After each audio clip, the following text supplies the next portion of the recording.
제1장 칠삭둥이 위태로운 생명의 시작. 밤이 깊었습니다. 고요한 정적 속에 눈을 감고 조선의 역사를 뒤바꾼 한 사내의 태초로 거슬러 올라가 봅니다. 때는 조선의 기틀이 굳건해지던 태종 15년의 어느 차가운 겨울이었습니다. 한양의 한 사저에서는 산골을 겪는 여인의 거친 숨소리가 들려왔습니다. 하지만 그 기다림의 끝에서 터져나온 아이의 울음소리는 너무나 가냘프고 위태로웠습니다. 10달을 다 채우지 못한 채 불과 7달 만에 세상의 빛을 본 아이. 사람들은 그를 칠삭둥이라 불렀습니다. 쭈글쭈글한 살가죽과 앙상한 뼈마디, 금방이라도 꺼질 듯한 촛불 같은 목숨이었습니다. 집안 어른들은 고개를 가로저으며 말했습니다. 이 아이가 과연 사람 구실을 하겠느냐? 조상님들 뵐 낯이 없구나. 하지만 이 가냘픈 생명 안에는 누구도 짐작하지 못한 질긴 생명력이 꿈틀대고 있었습니다. 불행은 홀로 오지 않는 법입니다. 명회가 세상을 채 알기도 전에 부모님은 잇따라 세상을 떠났고 그는 일가 친척의 집을 전전하는 처량한 신세가 되었습니다.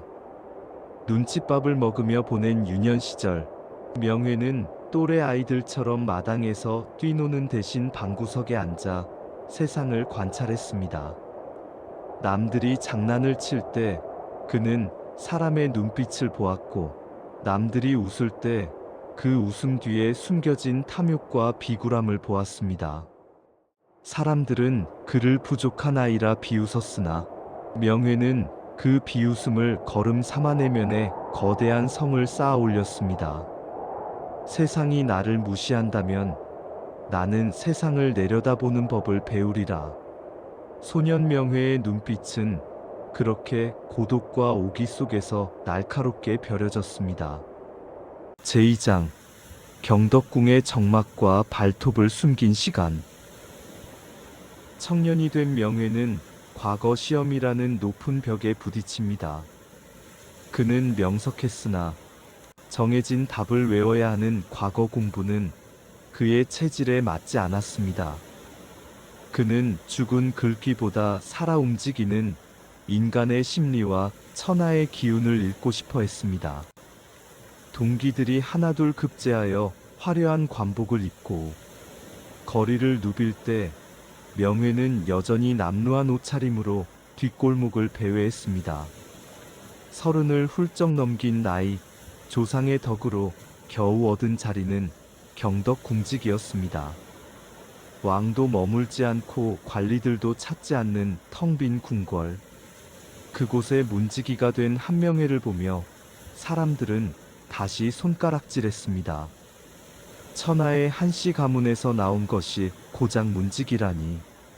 하지만 명회에게 그 고요한 궁궐은 더할 나위 없는 사색의 성전이었습니다.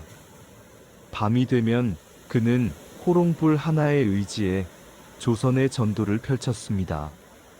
이 강줄기는 어디로 흐르며 이 산맥을 막으면 적을 어떻게 고립시킬 것인가.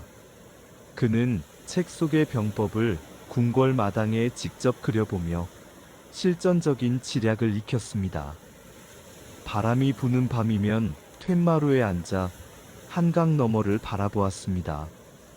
당시 조정은 세종대왕의 승하 이후 권력의 무게중심이 요동치고 있었습니다. 어린 세자를 지키려는 세력과 그 틈을 타 권력을 독점하려는 대신들. 명회는 멀리서 들려오는 전국의 파열음을 예민하게 감지했습니다. 그는 스스로에게 속삭였습니다. 아직은 때가 아니다. 호랑이는 토끼를 잡을 때도 엎드려 숨을 죽이는 법이다. 제3장 권람과의 조우 그리고 도원결의. 어느 비 내리는 저녁, 경덕궁의 정막을 깨고 한 사내가 찾아옵니다. 당대의 호방한 명사 권람이었습니다. 그는 남루한 옷차림으로 먼지를 털고 있는 명회를 보고 처음에는 실수했으나 명회의 눈을 마주하는 순간 온몸에 전율을 느꼈습니다. 그것은 굶주린 늑대의 눈이자 천하를 품은 제왕의 눈이었습니다. 두 사람은 술상을 사이에 두고 마주 앉았습니다. 낡은 방 안에는 술잔 부딪히는 소리와 빗소리만이 가득했습니다. 권람이 묻습니다. 자준, 자네는 왜 이런 곳에서 썩고 있는가? 천하가 자네를 부르지 않던가? 명회는 잔에 담긴 술을 천천히 흔들며 답합니다. 나무가 자라려면 하늘이 비를 내려야 하고 배가 떠오르려면 물이 차올라야 하는 법이지요. 나는 그저 물이 차오르기를 기다릴 뿐이요. 그날 밤 명회는 권람에게 자신의 속내를 처음으로 털어놓았습니다. 지금 조정은 주인이 누군지 잊었습니다. 사방에서 지저대는 개들은 많으나 정작 나라를 이끌 진정한 주군이 보이지 않습니다. 권람은 명회의 거침없는 통찰에 무릎을 쳤습니다. 두 사람은 밤이 새도록 조선의 지도를 펼쳐놓고 새로운 나라의 기틀을 논했습니다. 권람은 결심했습니다. 이 잠룡을 알아봐줄 주인을 찾아주기로 말입니다. 자준, 내 자네를 위해 길을 닦겠네. 자네는 그 길 위에서 천하를 흔들어 보게. 두 사람의 약속은 빗소리에 묻혀 고요히 울려 퍼졌습니다. 그것은 훗날 조선을 피로 물들일, 그러나 강력한 왕권을 세울 거대한 역사의 서막이었습니다. 제4장 수양대군과의 운명적 대면. 마침내 운명의 그날이 왔습니다. 권람의 안내로 수양대군의 사절을 찾은 한명회. 수양대군은 당시 세종의 아들이자 문종의 동생으로 범같은 기상을 지녔으나 감히 왕위를 탐내지 못하고 갈등하던 인물이었습니다. 수양대군은 처음에 명회의 왜소한 풍채를 보고 실망한 기색을 보였습니다. 권람이 천하의 인재라 하더니 고작 이 칠삭둥이였는가. 하지만 명회가 입을 떼는 순간 방 안의 공기는 얼어붙었습니다. 명회는 수양대군의 마음속 가장 깊은 곳, 그 자신도 두려워 꺼내지 못했던 왕이 되고픈 야망을 정면으로 찌릅니다. 대군께서는 언제까지 길가에 핀 꽃만 바라보며 망설이시렵니까? 지금 보좌는 비어있고 신하들은 왕을 비웃고 있습니다.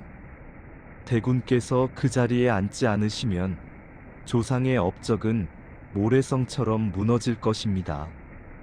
수양대군은 경악하며 명회의 멱살을 잡으려 했습니다. 하지만 명회의 눈은 흔들림이 없었습니다. 제가 대군을 위해 손에 피를 묻히겠습니다. 대군께서는 오직 만백성 위에 군림하는 강력한 왕이 되십시오. 장량이 유방을 도왔듯 제가 대군의 장량이 되어 천하를 바치겠습니다. 수양대군은 비로소 명회의 진가를 알아보고 그를 일으켜 세웠습니다. 좋다. 자네가 내 눈이 되고 귀가 되어다오. 칠삭둥이 문지기와 야심만만한 대군의 만남. 이 결탁으로 인해 조선의 운명은 영원히 바뀌게 됩니다. 밤하늘에 뜬 달이 구름 뒤로 숨었습니다. 명회는 사절을 나오며 차가운 밤 공기를 들이켰습니다. 이제 다시는 예전의 고독한 문지기로 돌아갈 수 없음을 그는 알고 있었습니다. 그의 가슴 속에는 이미 계유정난이라는 피의 폭풍이 설계되고 있었습니다. 독자 여러분, 이제 명회의 긴 기다림이 끝났습니다.